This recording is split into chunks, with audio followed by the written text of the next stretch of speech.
Hi. Hello, everyone. Thank you. I hope you were as dazzled as I was by the energy of our morning breakout sessions. I wish I could have attended all of them, but it didn't happen. So it's great to have so many inspiring Wildcat women in our midst.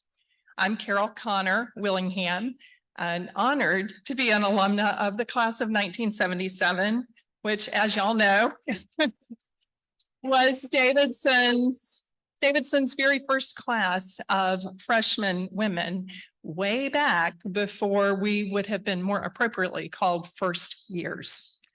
It's been my pleasure to serve as co-chair for this milestone event, along with Michelle Sweeting and Lily Acton, with invaluable contributions from both an advisory committee of alumni volunteers and incredible conceptual and logistical direction, and most importantly, implementation from the internal staff, faculty, and student internal planning committee.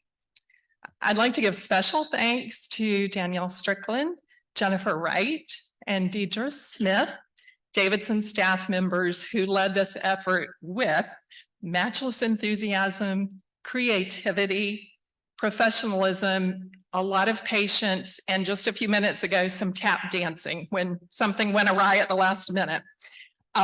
Danielle, unfortunately, could not be with us today, but we are truly grateful for her support of this event, and I think she's joining us virtually. So now I would ask Deidre, Jennifer, and anyone else present who served on either of the two committees or in any other capacity to please stand and let us all express our appreciation to you.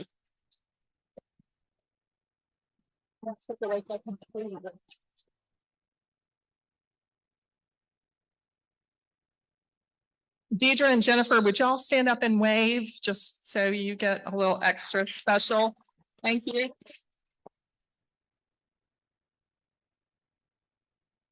As some of you know, since 2005, every woman who was ever a part of our class has been encouraged to come to Ocean Isle Beach for a weekend of relaxing and reconnecting, including a surprisingly lively and engaging Zoom gathering one year necessitated by pandemic precautions.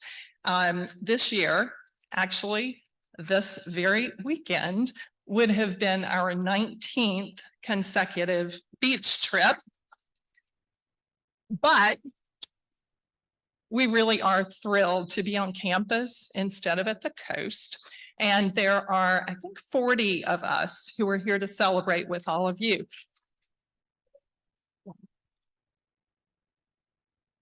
And we're so pleased that many of you have similar gatherings with hallmates, teammates, classmates, families. Way to go. Quite remarkably, over 80% of the women from our class have attended at least one of our beach weekends. A few have perfect attendance. Several of us have only missed one or two. And even after all these years, almost every fall, we have a classmate or two joining us as first timers, and we are not giving up on the others.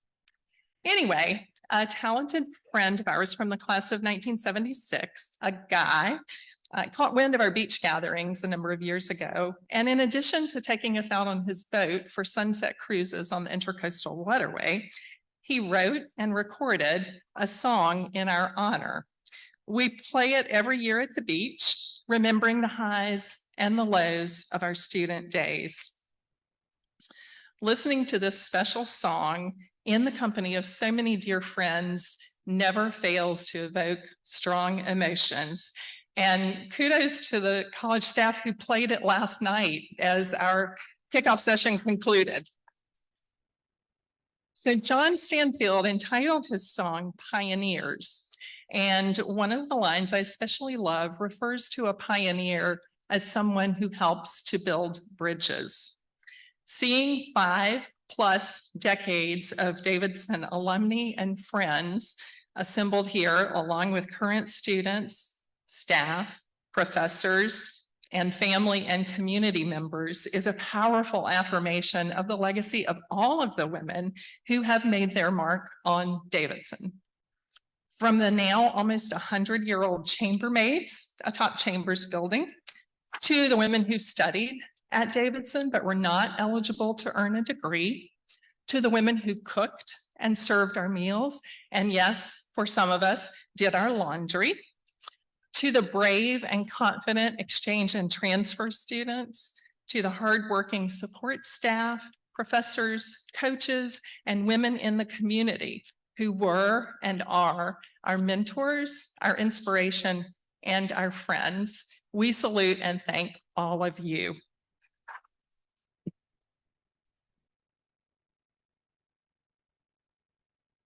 And yes, I know that this weekend is all about women, but how could we not acknowledge the men who came before us and those who experienced this beloved place with us? With the deepest gratitude to those like President Sam Spencer, who championed the enrollment and full participation of women students, even in the face of some formidable skepticism, if not full-on opposition. Dr. Sam Spencer, class of 1940, was president of Davidson when the transformational decision was made to become a coeducational college. It was a bold and contentious move, but Dr. Spencer was confident that it was a decision that would help ensure the preeminence of Davidson among elite colleges and universities. And for those of us who knew Mrs. Spencer, it was clear that her example and her partnership encouraged Dr. Spencer to move forward with full coeducation. We all remember Dr. Spencer and Mrs. Spencer for their incredible vision and leadership and friendship. And we are honored that their daughter, Ellen Spencer Henchen, is joining us today for this program. Please welcome Ellen. Ellen, would you stand up? There's that one.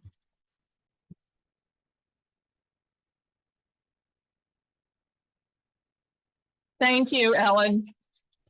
And thank you to the Spencers. So speaking of pioneers and bridge builders and smart and successful women, our next session should be a real treat for all of us as we hear from 4 ceiling shatterers about their journey through life after Davidson. It is such an honor for me to be able to introduce our moderator for this discussion, Kristin Hills Bradberry, Davidson class of 1985. In addition to being a longtime friend of mine, Kristin was formerly the Vice President for College Relations at Davidson, I believe the first woman to serve in that position.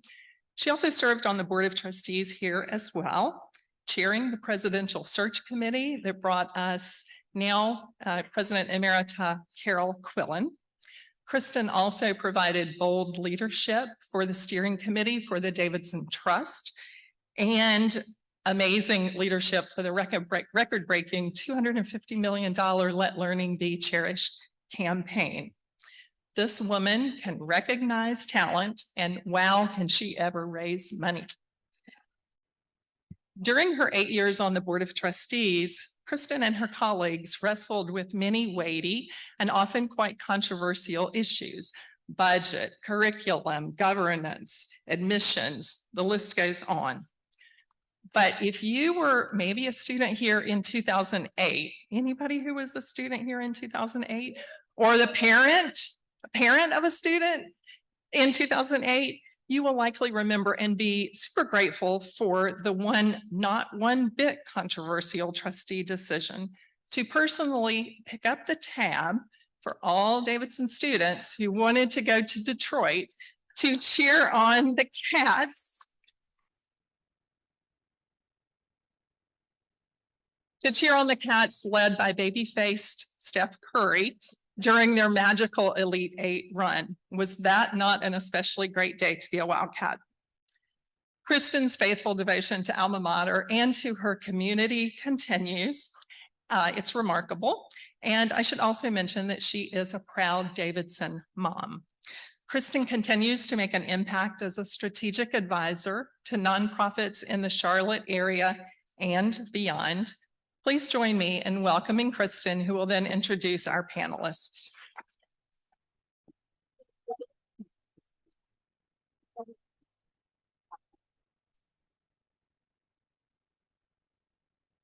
Wow. I think it's still morning, right? Good morning.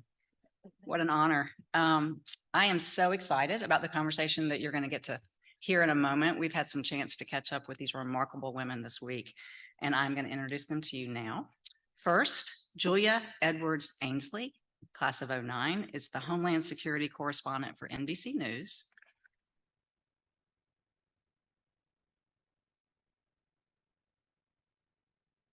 She covers immigration at the U.S. southern border, the root causes of mass migration, cybersecurity, counter-narcotics operations, and the inner workings of the U.S. Department of Homeland Security.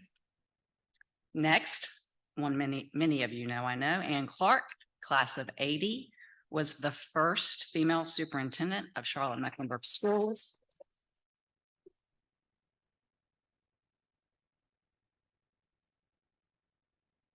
Anne was recognized as the 1994 National Principal of the Year.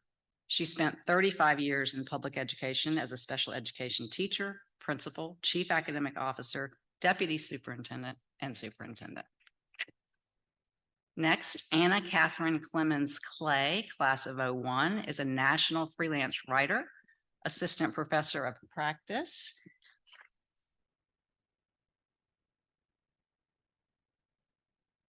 in the Media Studies Department at the University of Virginia. Previously, she worked for 10 years as a writer, reporter, and producer for ESPN. And last, Olivia Ware, class of 78.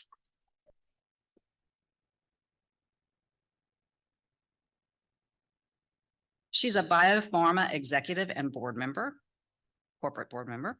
As an early member of the team that built the oncology franchise at Genentech Inc., Olivia played a key role in the product launch of several of the world's largest revenue-producing oncology drugs.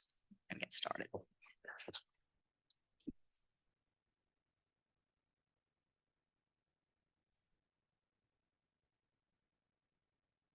Thank y'all. Quick housekeeping. We're going to have a conversation amongst us with some questions that we have prepared, and then we're going to open the floor to Q&A from the audience. What I know for sure is that Davidson people are smart, and you know the difference between a comment and a question. So I'm going to ask, if you find yourself thinking, I have a really important comment, if you could save that for lunch, because they're all going to be here for lunch. Great conversation will happen there. And sometimes you do need a little bit of context for your question, and that's fine. But if you could just keep it pretty brief, and then we can get to the question, and then we can hear from them. So I'll ask for shared recognition of that. Okay. In our conversation earlier this week, we talked a lot about representation matters. Olivia, can you speak to that a little bit, both as a woman and a woman of color in your career? Thanks, Kristin. First of all, it's just fantastic to be on a panel with all these amazing women. So I feel really honored and really humbled, I would say that first. You're right, representation does matter. From the generation that I'm in, I'm often the only or one of few. And including at Davidson, when I came here, I had been at a predominantly white school, but at Davidson, I was usually the only woman and the only person of color in my classes and in most situations. And that's a very daunting and intimidating experience.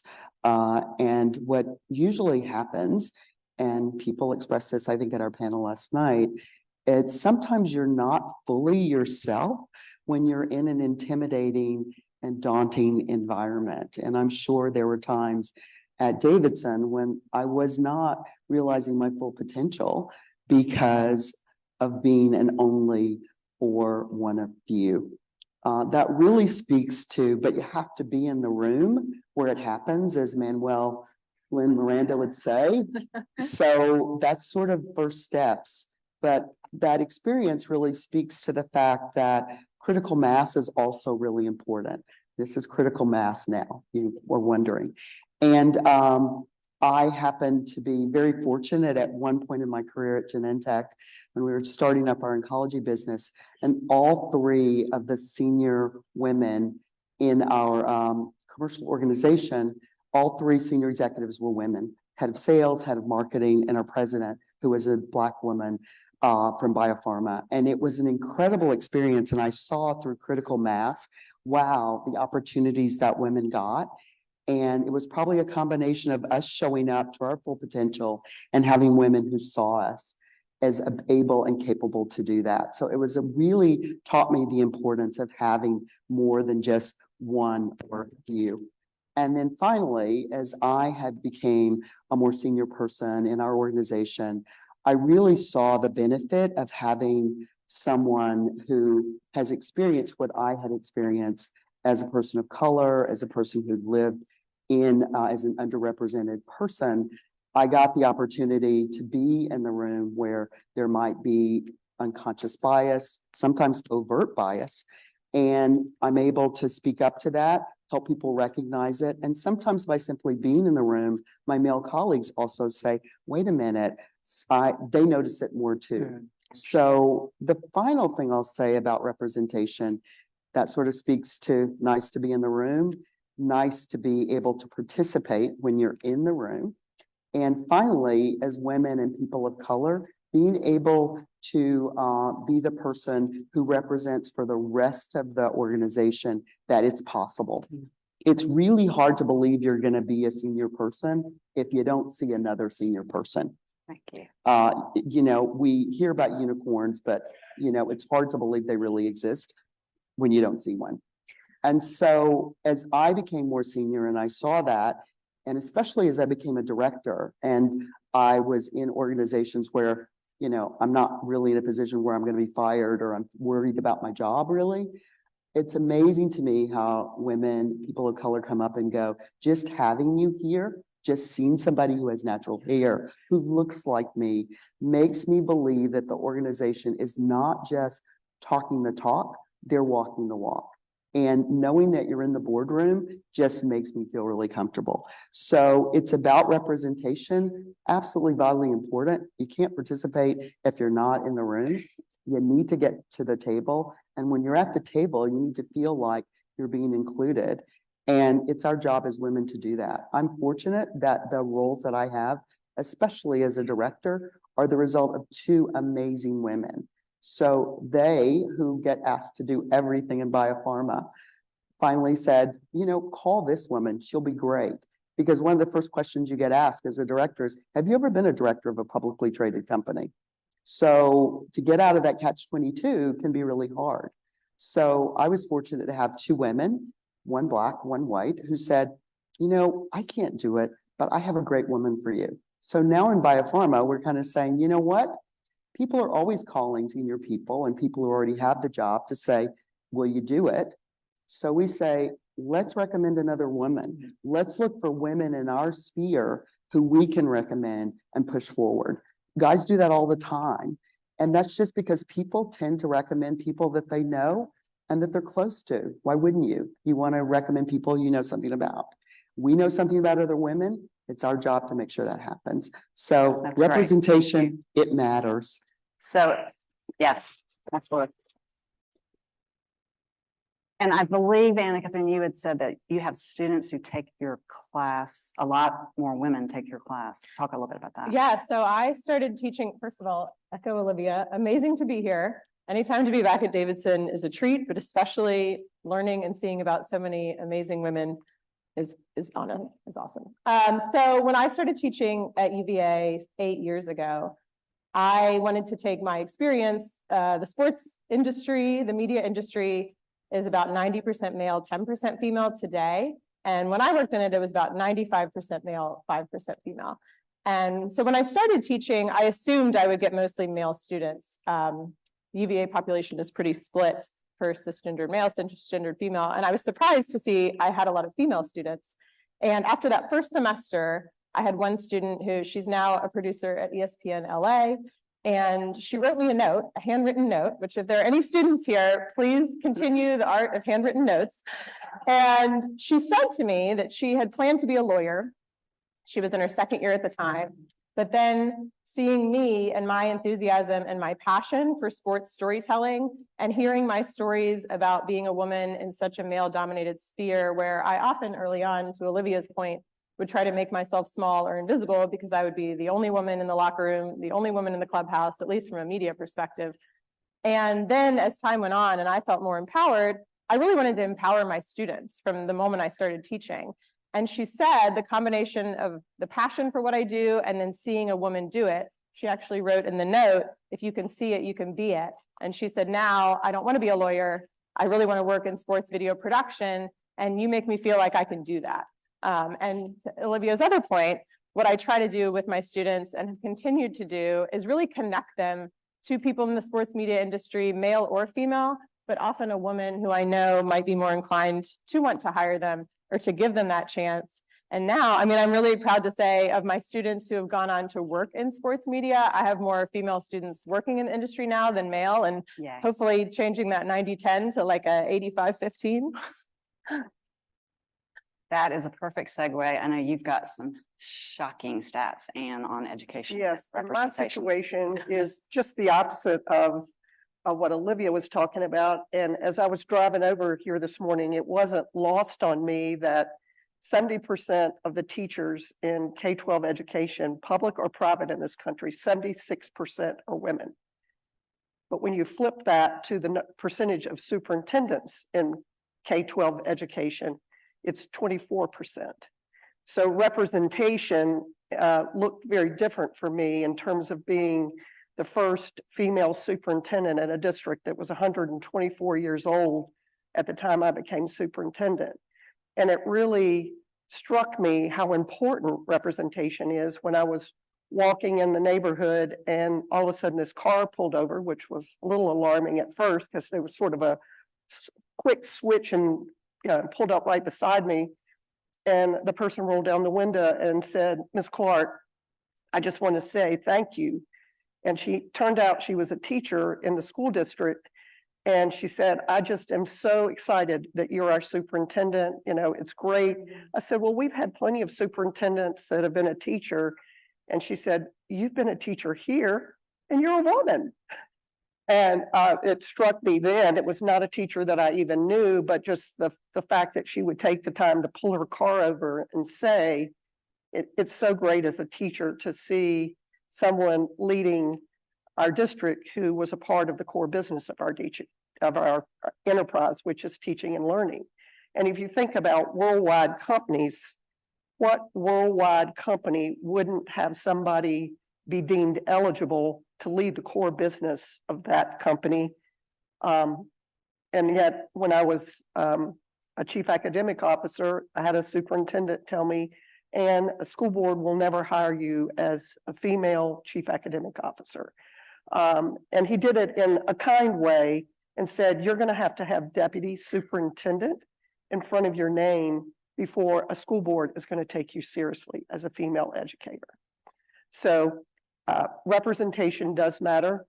And what I do today is help young, talented female educators that are senior leaders in districts become superintendents across this country, because undoubtedly many of them, like me, have led the core business, but haven't had that chance to take that wealth of experience and lead a district. Thank you for that.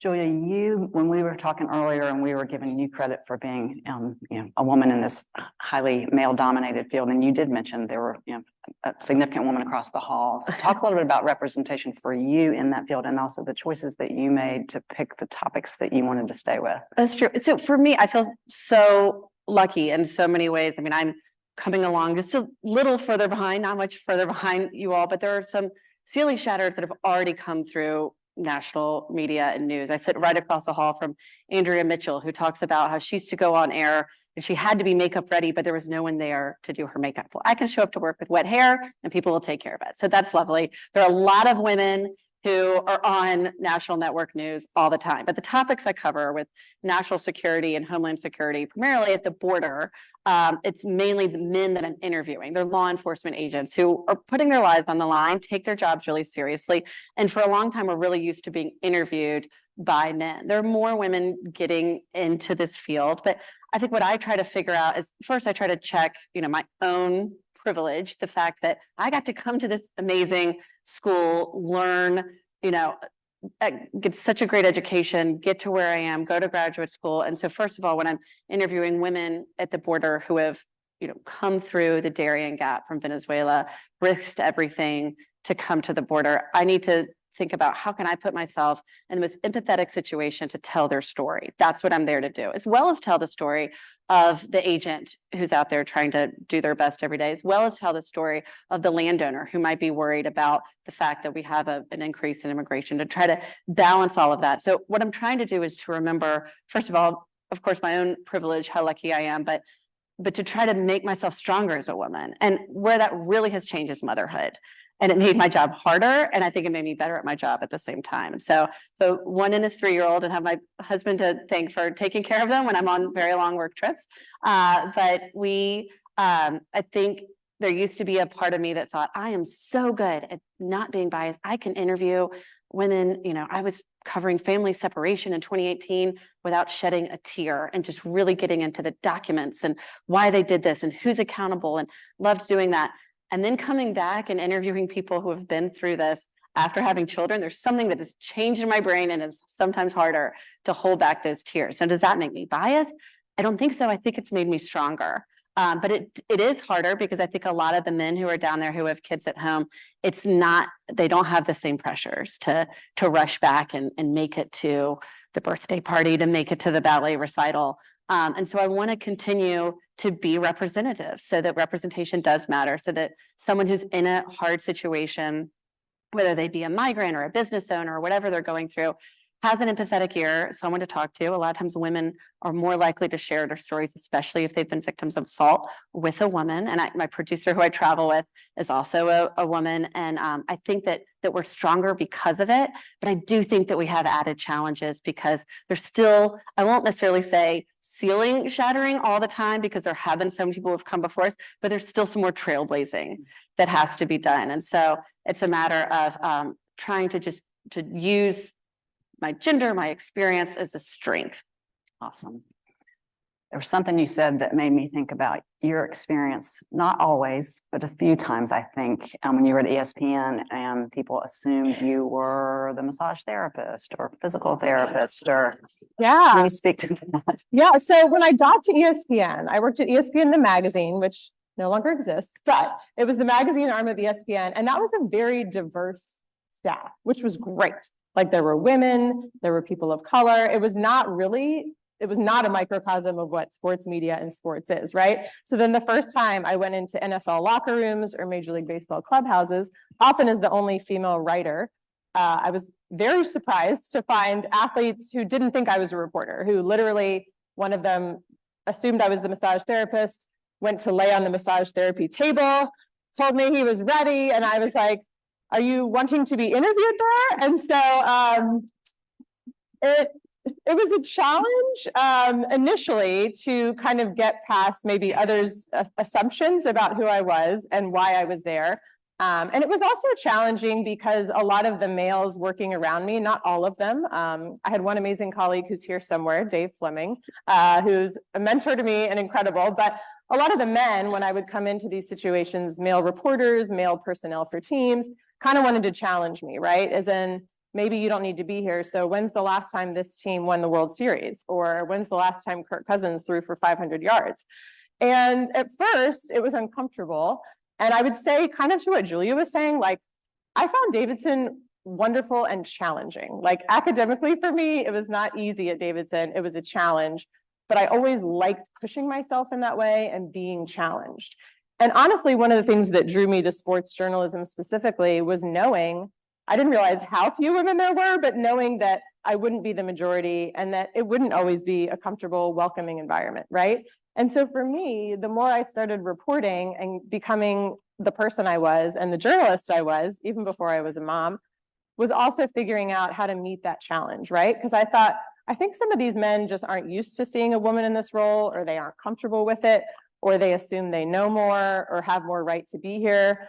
And so I'm just going to meet that with respect and with preparation, but also knowing I do deserve to be here, right? Like, I've worked really hard to get here. I work really hard in preparation for every story, whoever I'm interviewing. I will say when it was Stephen Curry, it was always a joy, never a challenge. And so I just would try to channel that, right? Like, what do you do when you're faced with a challenge or a situation that isn't always comfortable for you? Well, remember, you deserve to be here. As Olivia was saying, you deserve to be in this room.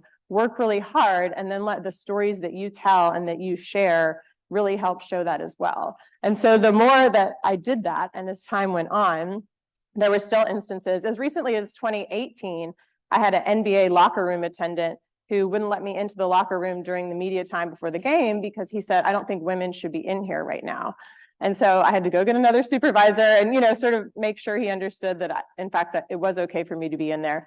But I think kind of feeling to myself, like, I do deserve this, and I can respectfully show that I deserve this. And then again, the more that other women were in that space, I mean, anytime I would see another female reporter, I would immediately go talk to her, especially if she was younger. And I wanted to try to empower her and make her feel less isolated in the way that I did early on. And always make sure to say, I am Anna Katherine, and I'm the journalist here to speak to you today. Perfect. So we're talking a little bit about leveraging it. Olivia, talk about how being in a field dominated by European white male, your position in the world, how does that help you in leading cross-functional teams? Thanks. It's and Anne's point about the number of women in leadership positions in academia is very a parallel across every industry. So I really don't have to be talking about biopharma to note that at junior entry levels, women are at parity with men, but by the time you get to the top, it becomes that 80-20, that 90-10, that sometimes even smaller as we get higher and higher up. And so the other thing that's really interesting about this dynamic is that it is sort of settled law that diverse teams, diverse environments are way more effective than non-diverse ones. That's kind of, there's a million studies out there to show that. So companies that have diverse workforces and teams that are diverse are financially more successful than the ones that are not. So I enter my business in biopharma. I'm there to increase value for the shareholders, but more importantly, we're there sometimes to get life-saving medicines to patients. So what we do is vitally important on a whole other level that goes beyond business and money. So my team members come into it really motivated and have high passion. My job as a leader is to get the best out of them. And to get the best out of them, they have to feel that they're seen and that they're heard and that they matter. Because when they're doing that, they're giving me 150%. And that's what we need to do the very hard job we have to do sometimes in biopharma. And because I'm a Black woman and I have the lived experience of living through Jim Crow South, segregated schools, being the one, the only, the one of few, the one of maybe one person in the room, I know what it feels like to not be seen, not be heard, and for people to think I don't matter. That's happened my entire life, including here with some people at Davidson. But I know that when I'm in that space, that I perform better and I want my teams to perform better. So that lived experience I had makes me really attuned to making sure that people, when they're working with me, they feel that, because then I'm unlocking their superpower, and that's my job as a team leader. Love it. Thank you.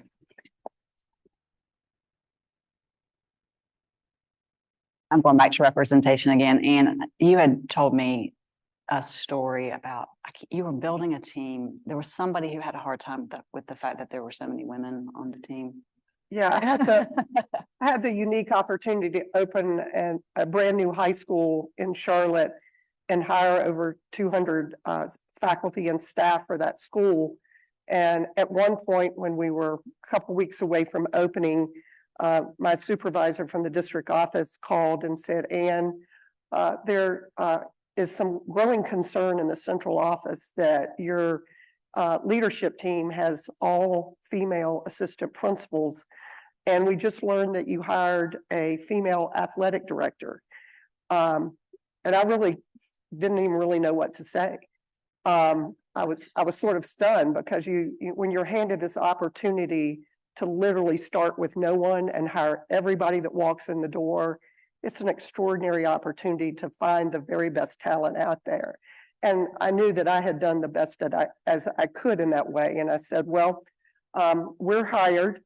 They're all hired at this point, and we're ready for the opening of school, and I hope I can count on your support." And then I had to make this decision in terms of whether I was going to even share that with my team. And I chose not to share the question, but just to share, we have this amazing opportunity here to show the strength of an all-female leadership team. At the time, I was the only female high school principal in the district, and there were like 28 high schools. So there was this added opportunity there as well. And I never shared it with them, but I shared the opportunity for other women in the district to have the opportunity to be assistant principals at a high school, and for someone to be a female athletic director. Because everybody in this room knows that it matters not about your gender in terms of going to plays, being at athletic events, breaking up a fight in the cafeteria. We probably have a little more finesse than men anyway when it comes to that. But I think that experience and one other experience, I became an elementary principal in Charlotte when I was 27, which was relatively young to move into that leadership role. And I was sitting in the interview with 6 men and 1 female who was a senior leader in the district. And one of the interviewees asked me the question, "Ms. Clark, what do you know about transportation?"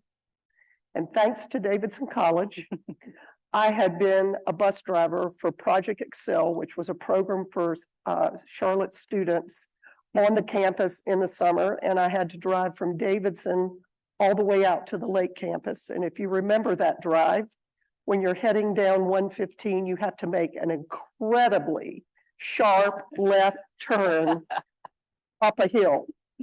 And I did that for like 50 days in the summer.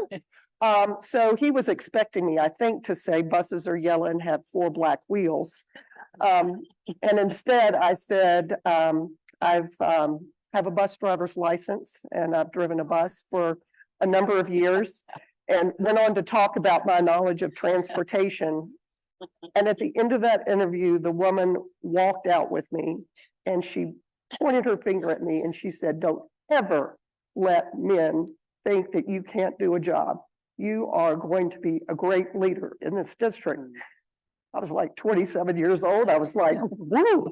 But those were the kinds of experiences that I had from very early in my career, and then 30 years into my career as I stepped into the superintendency. So, and I think about all the women that are teaching in the Charlotte-Mecklenburg schools and across this country, and it inspires me every day. So, Ann, I know for a fact that you have mentored so many people, men and women, in the education ecosystem in Charlotte. So thank you for that.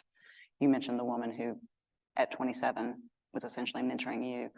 When we were talking earlier, Julia, you had a really helpful distinction between mentoring, networking. Can you just talk a little bit about that? And then I'd love for y'all to jump in, and it's important for this whole topic. So Sure. Well, I would say my networking in journalism comes back to Davidson. I was so thankful that I came here and not UNC. I was from Raleigh. A lot of my friends were going to UNC. They had this great journalism program. I knew I wanted to be a journalist, but I came here. Of course, you know, we have an English major, and I was a psych major. I can get into that, but I was able to network through Davidson alums in Charlotte who are working at Charlotte Observer, Charlotte Magazine, calling them, asking if I could come help out, what they could do, because it was a little less competitive than all the journalism students at UNC trying to get jobs at News and Observer. But what I learned then, and something that I think I also learn on the other side of it now as a mentor, is that there's a difference between networking and mentoring, and that networking can be incredibly valuable, even if it's more short term. And so a lot of times I mentor students who went to my graduate school, and it's called mentoring, but I get one a quarter. So that's quite many now after all these years. And I think that it's fine to have a coffee with someone, to check up on the phone, every so often. A mentorship is really a relationship that grows. And sometimes it's best when it's within your own company or your own more specific industry. I've mentioned Andrea Mitchell. She's been someone who's been incredibly helpful to me over the years, but we're there at NBC together. I can walk into her office. She could do the same to me. I'm able to bring something to that relationship. I could get her information she might need on her show. Whereas I think networking, sometimes I think we're asking too much of the people we network with if we're expecting them to be mentors. And so I just want to emphasize that I think it's great to be able to reach out for that purpose. So I totally forgot you were a psych major, so was I, and I meant to tell you that I got a really lovely text from Cole Barton. Oh, Here today, but he's a big fan, and yes. we still message. I think he's a big Morning Joe watcher, so I still get to talk to him whenever I go on. He's wonderful. I know, Olivia, you've had important mentors. Yeah, I think I really echo what Julia is saying, because we all get asked to mentor a lot of people. I'm sure people in the audience do too. And it's just impossible to sort of carry that burden. And sometimes it's really just a time factor, because if you're working or in an organization, you're sometimes being asked to coach or mentor someone in the org. So I agree. I find networking to be very, very valuable, because I network with people who are not just in biopharma working in commercial or drug development, but I might network with somebody who's a CFO and understands investments or financing, or I might network with somebody who's in communications, because I want to understand better how to message. So networking can cover a broad swath of things that I know a lot about, or maybe a little bit about, or just sort of point me in a direction when I'm thinking of going in a different direction. I also just want to emphasize the importance of finding sponsors within your organization. When I'm mentoring, coaching someone, I'm not necessarily maybe in their part of the org where I can advocate for them to take a new position or be considered for something. And both men and women, men can be incredible sponsors for people and organizations. So look for people, not just other women, but strong men who really have an interest in being a sponsor. When you've worked with somebody, you've done a great job with them, make sure that they're willing to step up and be a sponsor for you. They should. Very often in organizations, women say, you keep getting like assignments. Can you do this? Can you take on this role? Can you do this volunteer thing? And that's great. But sometimes you're doing all that stuff and you're not getting you're not going to get any payback. Better to say, I'm going to say no. I'm going to do a really great job at my day job, and then expect that somebody's going to be a sponsor for you. Somebody's going to advocate for you based on that work experience. So I think as women, we don't often raise our hand and say, hey, I'm here. And I really encourage as a coach, mentor, or sponsor to say, don't wait to be asked. Raise your hand and say, I can do this. I think it's also like, with all of those pieces, like building community and like building those bridges. So like, I know at least in the sports media community, it's almost like the Davidson Alumni Network. It's a wonderful network. It's like a family, man or woman. You can reach out to someone and you have that connection, right? And it's almost like this instant relationship. And I know for sports media, it's not a very big community, honestly, once you're in it. And for me, once I stopped working full-time at ESPN, my children were 2 and 6 months. And when I was transitioning into teaching, I then started freelance writing. And almost every editor that I started to write for and continue to write for is someone I worked with at ESPN. So I do regular freelancing for the New York Times when they had a sports section until very recently.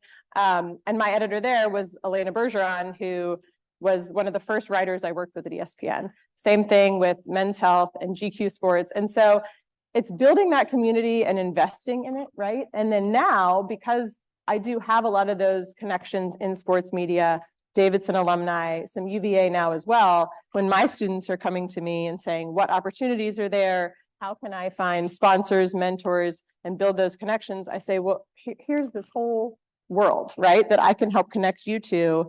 And as long as you don't burn those bridges and you continue to build them, it's like, it's doing the work you didn't even know you were doing, right? And then you just have this whole wide swath. And I think for women especially, it's almost like a comfort to know that, right? As you go out, like believe in yourself and then also believe in these people, that whatever this community is, they do want to help you. Yeah, I think, can I just Yeah, add one thing? I think that's so critical. And Julie, I hope you'll share the story you shared a few minutes ago backstage about the young woman in your group. You know, when we work, there's like the people we work for, there's our peers, and there's the people who work for us. And I'm at a place where sometimes the people who worked for me like 10 years ago will go, she'd make a great director for our company. They're senior people. So, you know, building community is vital. And sometimes the person who can really be helpful to you may not be your boss. It may be the person who works for you or works for them. And so you really want to, like attracts like in work. If you show up authentically and in a genuine sense, you're going to attract those people to you. And the people who aren't, at the end of the day, they really don't matter anyway. So you forget about them. So you want to be your authentic, genuine self. You will find a community full of other genuine people who want to help. So she mentioned I a want to know little, what the story it was was. the intern, the intern. Young American universities. Yes. Oh, just we're talking about the value of going back to work. Something that I've been working on a lot. A lot of media organizations are working on a lot is looking at the rise of anti-Semitism and Islamophobia that's happening since began on October 7th in Israel and Gaza. And I happened to be talking about how I really wanted to connect with American University because there was an incident there. And right then, an intern happened to overhear my conversation, walked over and said, I'm the editor of the paper there, and I know the students who experienced that. And that's a time where we've talked a lot about how it's hard to go back to in-person work. I find it hard sometimes as a mother. I would love to be able to stay home and see my children more, but especially for people, you know, this happens for women, for anyone who needs to be women, entry level, people of color, everyone needs to be visible. Representation matters, visual representation matters. So to be able to be in an office where you can come in and jump into that conversation, I find really useful. And another thing on this, one time I was just starting at NBC. I was behind one of our head correspondents in line at the Amtrak station, and she was talking to another woman. And I don't even think she realized I had started to work there. I now know her very well. And she was talking for a really long time. She's like, you know what? These young women, they all want mentors and they don't want to do the work. And it took every bit of me not to be like, hey, will you be my mentor? Because I just started, but I've taken that to heart to think that it really is a symbiotic relationship, and it should be that way. So Anne, before we open up the audience, mentoring, networking, being mentoring, how would you add into this part of the conversation? I think both are really important, and I had the opportunity to experience both and also create both through. And one of the things that I did is started a group of female leaders in the Charlotte-Mecklenburg schools called the Red Jacket Group, and it was taken out of a book where it talked about when you are the only woman in a top tier of an organization, you wear a red jacket, so you stand out, a good Davidson red, and over time, what can happen is that boardroom or that senior team changes as there are more red jackets in the room. It's really a symbolic thing. But so I looked around the district at a variety of levels of the organization, people that were part of my senior team already, principals, assistant principals, teacher leaders, heads of departments within the central office, and brought them together as a senior leadership group over a series of years for professional learning leadership opportunities.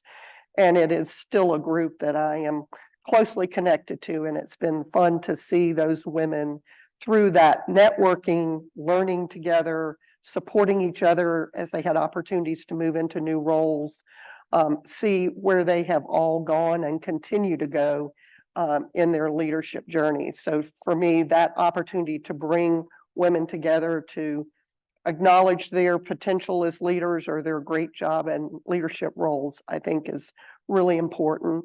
My personal mentor was a white male that was my first principal, who had the courage when I was 25 years old and a classroom teacher to ask me to be the principal for the day while he was gone on vacation for 3 days. And if you really think about that, that was probably really not a great decision to put a 25-year-old 3 years out of Davidson in charge of an elementary school.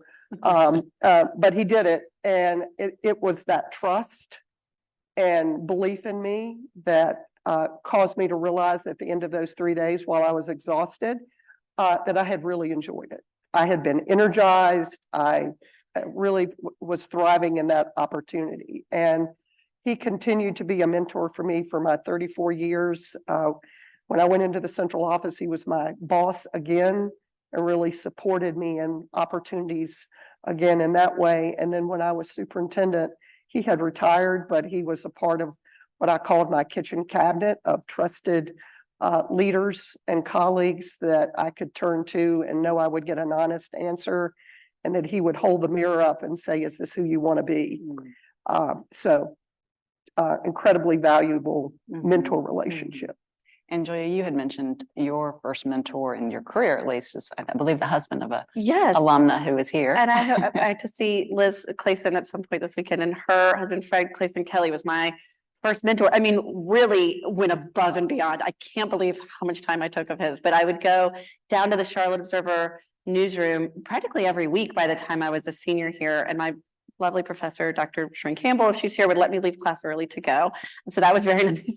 And I just got to sit there and be part of the Metro desk and watch as he dug through databases and as he interviewed people. And I got to go down to the DNC headquarters on the night that Obama was elected and interview people who had come through the civil rights movement and never thought that they would see a Black man elected president. I mean, so, but without that, that all started because of the girl who lived next to me on Base Belk had interned with Liz that summer. I said I wanted to get into journalism, and she said, well, you should call Liz's husband. I mean, it all started in this union at a table right upstairs. So you never know how that would come together. I have one more question for the panel. We are going to let the audience ask questions. Is there anything before we do that y'all want to add to the mix? Okay. Do we have our runners ready? Alan? Okay, so if you have a question, we've got mics, and do tell us your name. And if there is a person on the panel that you want specifically to focus on, let us know that too. Good morning. Thanks for all this very thought-provoking and wonderful observation. My name is Cecily Craighill Davis. I'm the class of 91. And I'm looking at the image of the shattered glass ceiling behind you. I want to ask about the glass cliff, which is this idea or a concept that women are often given assignments that are very difficult or have a high probability of failure. And then if it does fail, it's like, well, look at who we gave it to. And if it does succeed, it's like a, miracle of some sort. I guess I'm asking if you have either experienced it or observed it and what we could do about it. Who wants? I know you have an answer. Definitely have many of those opportunities. For those of you who have lived in Charlotte a long time, you certainly are aware of our history with segregation, desegregation, and the journey that the district has been on. And when I was the chief academic officer, I had the wonderful opportunity to be handed, there were 13 schools that were closed in Charlotte in June by board vote. And by the end of June, the superintendent who had made those recommendations had resigned. And I was the chief academic officer in charge of teaching and learning, our core business, and was asked to lead the transition and all that goes with that of employees being reassigned, students being reassigned, closure of the actual facilities. And I guess the public will say whether that was done well or not, but I knew that that was an opportunity to succeed or fail, and really relied on relationships. Having been in the district for over 25 years, you develop some street credibility. You know, what that credibility is another story, but just the opportunity and the challenge to try to make the best and fairest decisions for employees and kids and our community, with the crushing need to close or decision to close those schools, and what that meant to those communities to have a facility that was a part of their community closed. It tapped into every one of my life experiences. And I won't say it was a joyful opportunity, but it was a privilege to lead. Any other responses? Other questions? Hi, my name is Molly Johnson, class of 94. I heard you all touch on this a little bit in the comments up until now.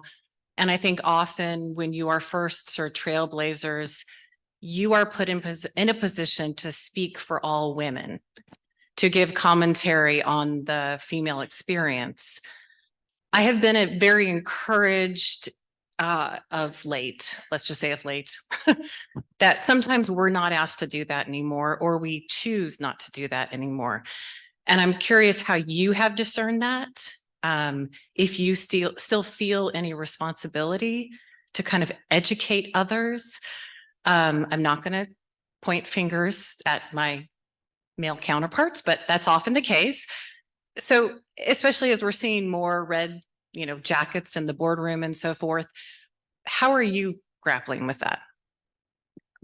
I'm happy to take that. Yeah, I think that's a really great question. It happens a lot for people of color to be like the person who speaks up. I find now there's really not an excuse for there being only one woman in the boardroom or one person of color in the boardroom. If that's where you're at, people aren't trying hard enough. It's like, so I think it's important maybe to look at the situation you're getting into. And if it's a situation where that's an expectation, there's probably another dynamic going on that you probably want to avoid. So when people now ask me if I want to take on an assignment or I want to join a board, the first thing I ask is, tell me about the other people that are on the board and tell me why you think I would add value. I have actually had interviews where a person said, we don't have any women. There's like 8 guys, or we don't have any person of color. And we felt like we needed one. That's not a good answer. Especially when you're talking to someone. I'm always going to be a Black woman, but I think I have capabilities on the business side that at least try to pretend like you think that's important. So I can then, of course, very gracefully say, I'm probably not the right person for you. So I think that we are at a place now where we're past like getting in the room. And the important thing then, as we talked about, is see if there is critical mass to support you being able to be your best self in that environment. And so now I find young people of color, young Black people, young women will call me and say, tell me about this organization. And is this a place where I'm going to have the opportunity to really grow to my fullest potential? Because nobody wants to be a token. People want to do real work. And so I think, if that's the expectation, you're probably in the wrong place with people who, as I mentioned before, are probably not going to matter. I will say when I started in national sports media, I felt that pressure a lot. If I saw I was the only woman in the press conference in the clubhouse, I felt so much pressure. And so I was like, I have to represent all women who want to do this, right? And I had this internal dialogue that almost distracted me from what I was doing. And then I remember like early on, a male media member came up to me in a clubhouse, and I was 25, 26 when I started at ESPN. And he was like, so you're here to find a husband, huh? And I was like, I kind of paused, and then I was like, which one do you think? Right? And then I was like, actually, no, I'm here as a journalist for ESPN, the magazine. And because I wasn't a beat writer, which means you're always with a team, I was always going different places, popping in and out. And so the more I saw even one more woman, two more women, it eased it a little. And then what I found myself doing more was trying to empower the women who were there to feel less of that pressure. So I would literally go up to them and start talking to them. Oh, where are you from? How long have you been doing this? I know with my students now, I get a lot of calls on that mentoring networking side when they enter sports media where they're like, oh, you know, this happened. I don't know what to do. How do I handle this? Because there's a lot of attrition of women, not just in sports media, but I saw a statistic recently where more women actually go to journalism school, but then within the first 4 years of the industry, way more women have left. And some of that might be for family, you know, different reasons. But now I do see more women, and then I also try to really make them feel that they deserve to be in the room and that they don't have to represent all women, that they can represent themselves. And the last thing I would say to that is I also felt more comfortable just being me and leaning into who I am, not needing to be this cardboard expectation of a woman and working in sports media, not to find a husband, but to work. My husband is a Latin teacher, by the way, so definitely not a professional athlete. But to let other women feel, be yourself and let that shine through, because that is actually what makes you great at what you do. Don't shy away from it or try to conform to what they expect a woman in this role to be. Could I pick up on it? You said two things that I love. First, the idea of authenticity is really growing. And I feel like in a way in the past 5 years, even, I came from print to TV. They worked with me on my accent. My grandfather from Rocky Mount would certainly not think that I have a Southern accent. They thought I do. And so, you know, we'll work on, so, you know, what should your accent look like these days? That's a hard call. But I think, you know, the more you can be your authentic self, and there's a debate too about how much of your real self you show in the office. Can you cry in a board meeting? I don't know. But I would say in terms of representation and to answer the question of, you know, speaking for all women, I often find younger women in those networking, mentoring in those conversations want us to have all the answers, and I just don't. So I get a lot of questions from young women who have not yet had families, who want to have a family and want to figure out if they should stay in this career path. Well, how do you do it? And a lot of times we're having these conversations where we're driving 6 hours across the state of Texas. And I'm not really sure how I'm making this work. Right now, I'm like eating breakfast. My breakfast is Twizzlers, and I just threw it up on the side of the road because I have morning sickness and we're going to make it to the border. And that's not having it all figured out, but we're going to try to figure this out together. So I find that there's this idea that women who are in their jobs have it together because of the positions they're in. And really, I think showing some vulnerability, the authenticity can actually go a lot further. So I'm going to come to the last question I have for you, and you're sort of touching on it with these last two comments, but as you think about who you are in your career now, what is that part of you that you've leaned into that you also know you had when you were a Davidson woman? A woman here at Davidson. You're still a Davidson woman.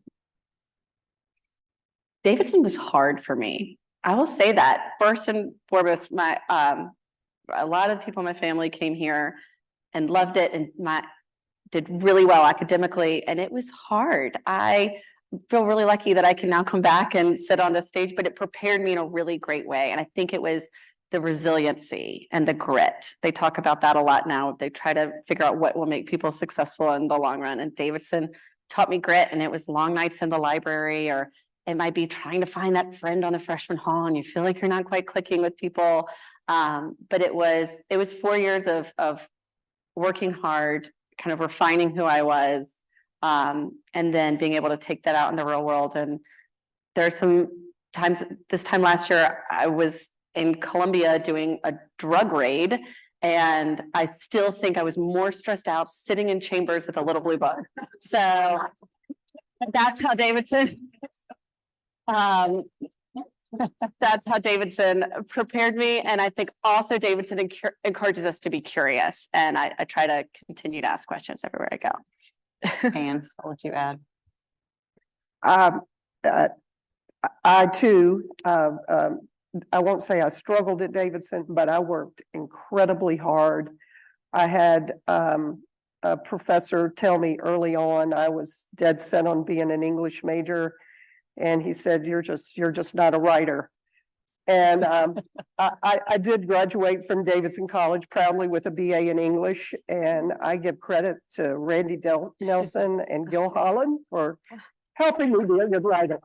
But you know, I was a part, as many of the people in this audience, of many firsts at Davidson that really gave me the confidence to put my voice in the space. So was a part of helping to start Rusk House. I was on the first field hockey team at Davidson, and I'll never forget showing up in class in my field hockey skirt, which, if you know, those are pretty short. And I think the professor's hair just stood up on end. As I walked into the classroom, I thought it was really great that I was coming to class instead of skipping class because we had a game and the van was leaving like 10 minutes after the class was over, but I'm not sure he fully appreciated that. He was a fabulous professor, by the way. But there were those kinds of experiences of being a part of so many firsts and putting the female presence and voice on this campus that really propelled me forward. And did give me the confidence. The Davidson diploma is what I'm proudest of all the things that I've done. Oh, That's great. I would say kind of two parts. One, similarly, as I said earlier, academically, it was a challenge. But one of the things I loved when I got to Davidson was seeing people from so many different lived experiences. Like my freshman roommate, Shalini Unikrishnan, was from New Delhi, India. She'd never set foot in the US before arriving to Davidson. And I like learning her story. It started to make me curious, honestly, about other people, which, you know, journalism is sort of a natural segue to being curious about people and just the connections that happened at Davidson. I think now one thing I always am happy to hear is people always say to me, "You're a connector, you connect people." And I really think that started here. You know, it was an intimate setting, but one you could be really curious about people, ask questions, learn things. So when I wasn't like sweating over a test, which was often holed up in the library, I loved to be curious and learn more about the people around me. And I think that really propelled me forward in ways like seen and unseen to me at the time. And then the other thing I'd say is now, as an assistant professor, I design my classes so similarly to my Davidson classes, maybe not as academically rigorous, but certainly the format, the structure, and the style. And I just say, like, I'm basically copying what my undergrad professors did. And my students, I'm fortunate, like my classes are very popular. There's usually a lot of wait lists, and a lot of the academics in my department are like, "What are you doing in there? Like, what's going on in your classes?" Right? And I say, honestly, we have a lot of discussion. I want the students to take the class if they're really curious about learning what this is. And we talk about life and lived experience. Like I will talk to them about what it was and is to be a woman in sports media, the good, the bad, the in between. And I think treating them, you know, not necessarily that I am at the top of the mountain speaking down to them with all my educational wisdom, but at least here, I felt very much a part of my classes. I was still intimidated by my professors and their brilliance, but I really carry that forward now. And I credit so much of it to Davidson. And I wonder, I mean, I don't want to know, but like, would I even be a professor or would I be any good at it had I not come here? So I think I'm so grateful for that experience. And like any of my former professors here, thank you. I probably didn't thank you enough then, but I thank you now. Last word.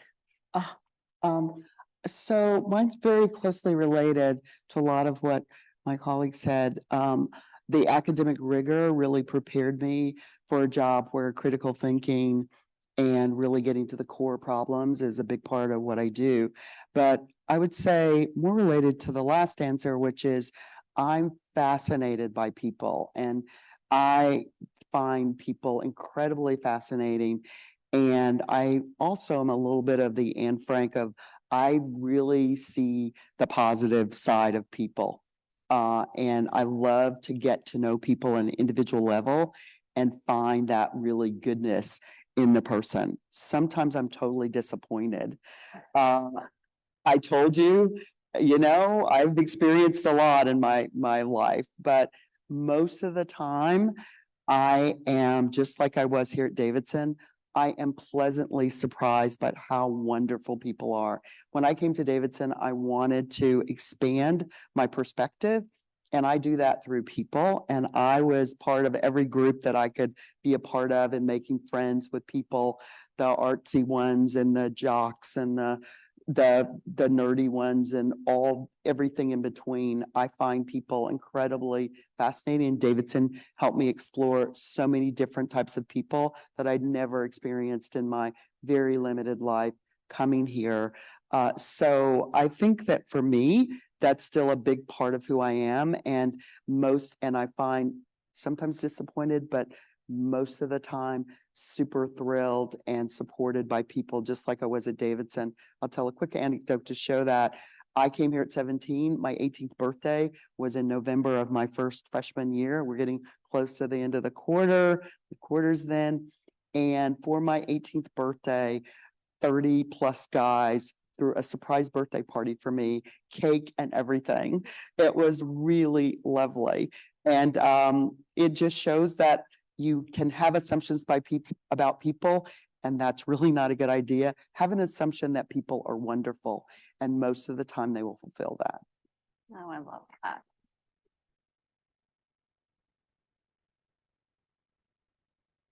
We are at our allotted time. Y'all have been fabulous. A+ on the questions. Thank you very much. Lunch is going to be right outside in the brown atrium, and then we'll be back in here at 2 o'clock for some very, very fabulous speakers. So thank you.